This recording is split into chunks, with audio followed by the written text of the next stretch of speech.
Three figures rush to the hospital, but by the time they arrive, it's too late. You has already given birth to a baby boy. Due to the complications, it wasn't a normal delivery, and the doctors had to perform an emergency C-section. Now you are unconscious. Your baby has taken to the NICU for intensive care due to his premature birth. 5 or 6 hours later, you begin to stir in your hospital bed, waking up with a desperate need to know about Jungkook. Where is he? Where is Jungkook? You are sitting up suddenly, your voice full of panic. The doctors and your parents who are standing around your bed rush to calm you. Miss Wan, please lays down, a doctor says as they approach, trying to ease you back into bed.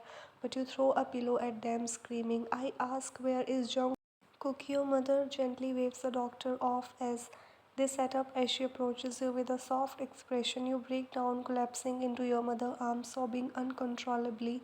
Shh, everything will be fine, Wine. You are safe now, your mom says soothingly, caressing your back as she holds you close. You close your eyes, resting your head on the shoulder, taking comfort in her embrace. Mama is here.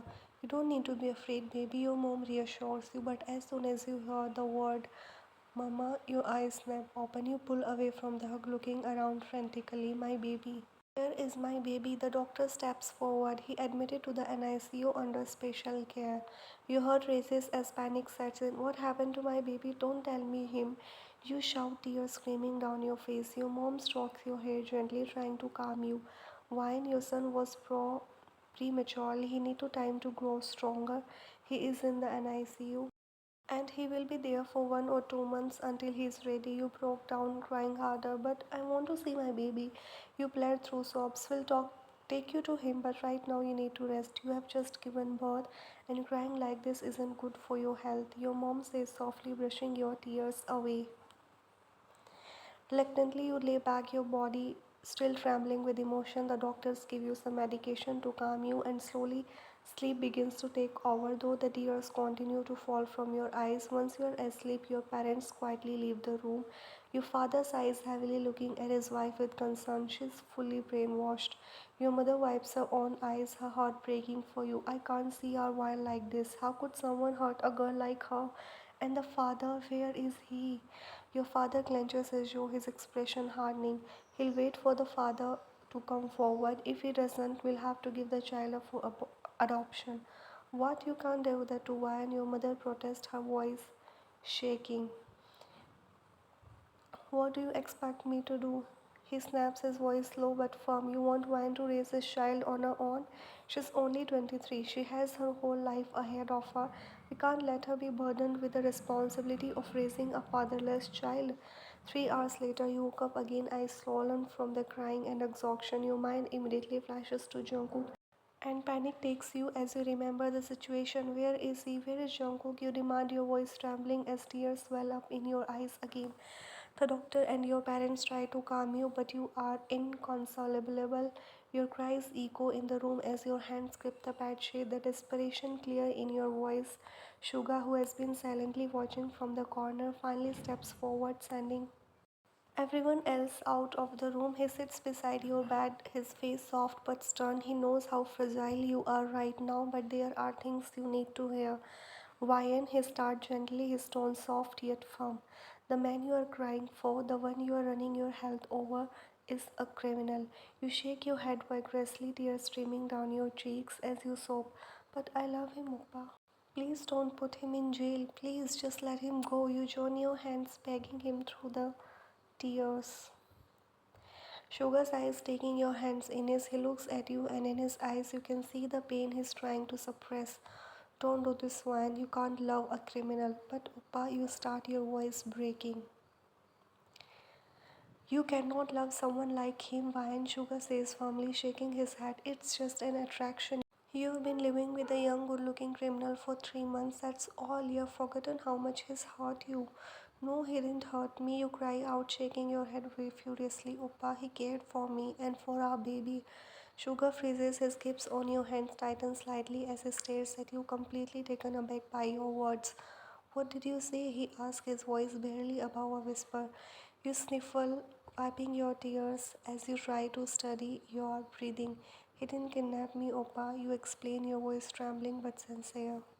I went with him by my own choice, and he is the father of my baby. Sugar face hardens as the realization hits him. His silence weighs heavily in the room, and without saying a word, he stands up abruptly and leaves, heading straight to the police station. At the station, Jungkook is lying on the cold cement floor of the dark cell. His shirt is torn, barely hanging onto his body after hours off. His skin is bruised, his lips dry and cracked from dehydration. Each breath is a struggle, every moment sending sharp pain through his body. He tries to lie down, but every time he does, a yelp escapes his mouth, so he gives up and sits in the center of the cell, knees pulled up to his chest as he shivers. His mind is a mess filled with pain, but one thought keeps him grounded no matter what. I won't speak his partner name, Jimin. Jungkook has been repeating this to himself since they dragged him into the station. No matter what, he refuses to give up in his partner. Jimin's family took him in when he had nothing, no home, no food, and in return, he swore he would protect them, even if it meant dying without uttering a single word. His body trembles as tears fill his eyes, not from but from the thought of you and your baby. He knows you are suffering, that you are scared, and that he can't be by your side. Suddenly, the door to his cell bursts open with a long bang. Jungkook's body jolts as he sparks up, only to Shiga storming in with rage radiating from his every move. You piece of trash, Sugar rose, his voice echoing in the small cell. You used my sister against me. Jungkook runs cold, but he doesn't move. He doesn't want to show any weakness, especially not in front of Sugar. Wiping his tear-streaked face, he struggles to stand on his shaky legs, determined not to look weak in front of his enemy. Sugar's eyes are filled with fury as he swings Jungkook across the chest. Jungkook grits his teeth, groaning but refusing to back down. How could you use an innocent girl like wine? Sugar shouts, his voice breaking slightly. He swings the again. Jungkook's body shuddered from the impact, but he grows through the I didn't use her. He spits, his voice hoarse. Sugar doesn't stop. You knew she was my sister. You got her pregnant on purpose so you could use her to manipulate me. At that, something snaps in Jungkook. His rage overpowers the and he grabs the from Sugar's hand, shoving him hard against the wall. Jungkook wraps his hand around, pinning him there. John Jungkook is not weak enough to use someone for his own gain. He growls, his voice laced with venom. His grip tightens, eyes burning with fury. Say thanks to your God that the girl I love is your sister, or I would have you by now. Sugar gaps, struggling to breathe as his hands claw at Jungkook's grip. His junior rush in, pulling Jungkook off him and restraining him. Sugar stumbles forward, coughing and wheezing as he adjusts his uniform, glaring at Jungkook with hatred. Tie him up. Sugar orders, his voice cold. I'm going to show. On the other side, at Jimin house, tension fills the air as he paces back and forth, his mind tormented by the thoughts of his best friend suffering on police station. Finally, he can't take it anymore and storms into his father's office. Dad, what are you doing? You need to get him out of here. Please bring Jungkook out.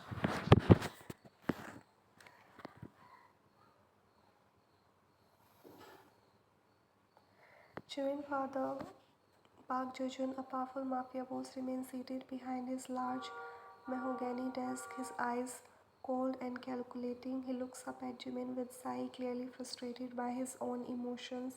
I can't do anything, Jimin. I have tried every possible way. But Jungkook can't come out. They've got him locked tight. Jimin hurt sinks at his father's words, but his resolve hardens, his clenches his fists, and I'm going to surrender. I can't just sit here and let them torture him because of me. His father face twists with anger, his voice rising in fury. Have you lost your mind, Jimin? Do you even understand what you are saying? You can't just throw your life away like that. But Jimin's eyes are burning with determination as he stands his ground. Yes, I have lost my mind. He's being tortured for my sake, Dad. He's my brother and I can't just sit. Park Jimin slammed his hand down on the desk, the sound echoing through the room. He's not your brother. We adopted him, gave him the roof over his head, food to eat only for this day to come. He's paying us back the way he should by keeping his mouth shut. So you sit there and keep quiet. Jimin's face contorts In shock and disbelief, he takes a step forward, his voice trembling with emotion. Jimin pleading, how can you be so heartless, Des? He might not be your brother, but you raised him, you treat him like your own son. How can you turn your back on him now? Park Jae leans back in his chair, his expression softening only slightly, but his tone remains cold. Yes, I raised him. I raised him for this moment. Now stop with these foolish ideas, Jimin. Focus on our business. That's where your attention should be. But Jimin shakes his head fiercely. I won't do it. I'm not getting involved in any more of your illegal business. You've already ruined my life by dragging me into this world, but I won't let you destroy Jungkook's life too. I'm going to surrender myself. He doesn't deserve this. Jimin turns sharply, heading for the door, but his father's voice stops him cold, gritting his teeth. Stop. You don't need to go anywhere. Jimin freezes, turning back around slowly, his eyes narrowing in suspicion as his father continues. This is my business, Jimin. If anyone should surrender, it's me. But do you really think that handing yourself over will Jungkook free? The police doesn't work on emotion. They are not going to release him just because you walk in there and confess. Jimin feels a knot tighten in his chest. He knows his father is right, but the thought of Jungkook suffering for crimes he didn't commit is unbearable. Then what are we supposed to do? We can't just leave him there to die. Park Jojan stands up from behind this desk, his expression one of the grim determination. We need a plan, a way to get him out without involving the law. Jimin stares at his father, confused but hopeful. How? What kind of plan? Park Jojan's eyes gleam darkly, his mind already working. Money, Jimin, money is the only way. I will find someone on inside, someone in the police station who can be bought. They'll help us get Jungkook out. Jimin heart pounds with anticipation, but doubt lingers in his voice. And what about after that? You think they won't come after us? His father waves his hand dismissively as the idea of being caught is absurd. Let them come. Half of their attention will be on me because I will surrender myself. You and Jungkook can fly out of Korea on our private jet. I'll arrange everything. New identities, a home, money will be both safe in Japan. Jimin mind races as he processes his father's plan, but one thought stops him in his tracks. His son. But dad, what about my son? We can't just leave without him.